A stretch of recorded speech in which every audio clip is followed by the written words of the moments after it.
This week we're going to talk about black pop in the 1970s. We're going to have a look at African American popular music coming out of the 1960s and through the 1970s.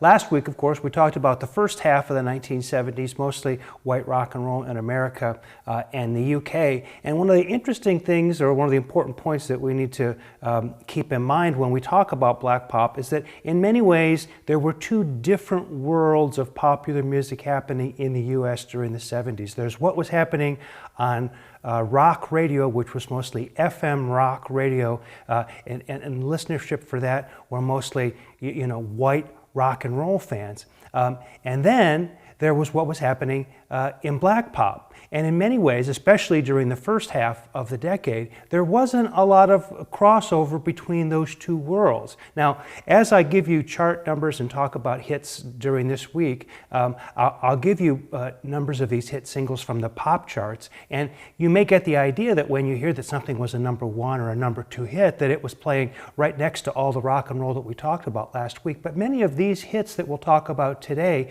this week, were hits on AM radio and not FM radio. And so on AM radio, there was a kind of a blending together of white rock and pop and black pop and all those kinds of things together. But on FM radio, where most of the rock and roll, the Led Zeppelin, the Deep Purple, the Yes, the Jethro Tull, Doobie Brothers, that kind of thing, were there, not so much.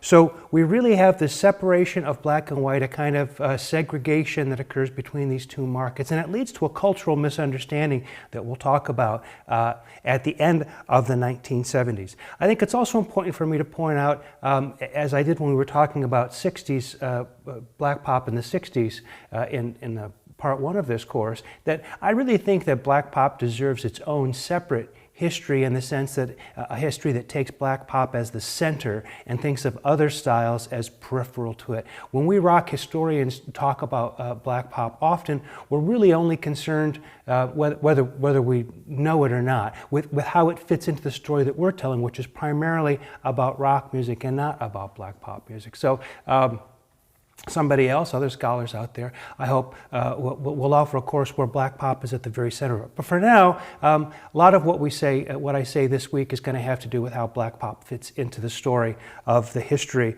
of rock music. Now, much of what happens in the 1970s in black pop is a clear continuation of things that were happening in the 1960s. So I'll refer back to things that we already talked about in week 6 of the first part of this course.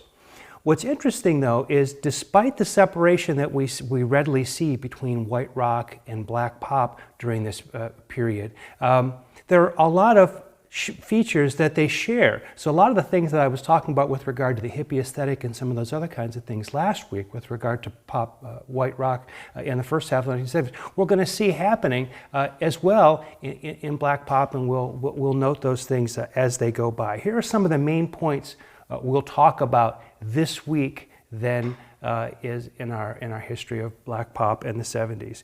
We'll start with we'll certainly mention and spend some time with James Brown, the development of funk, and that story in many ways for the 70s starts with Sly and the Family Stone, and him crossing over. It leads to many imitators during the first half of the decade, and ultimately to George Clinton and Parliament Funkadelic. We'll talk about Berry Gordy and how the way he ran the Motown business became an important model for people like Gamble and Huff, who were responsible for the Philadelphia sound, and also for George Clinton, Parliament Funkadelic.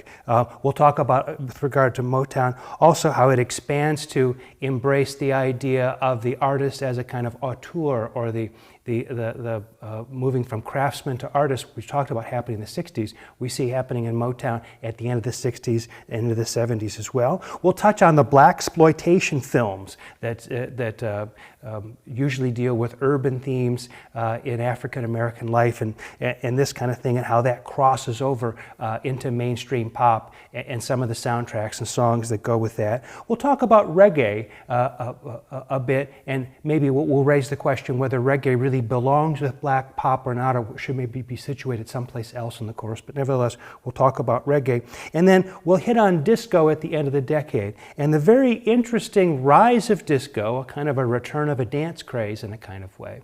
And the controversy over it, as white rockers rejected disco really quite violently. And we'll explore why was that.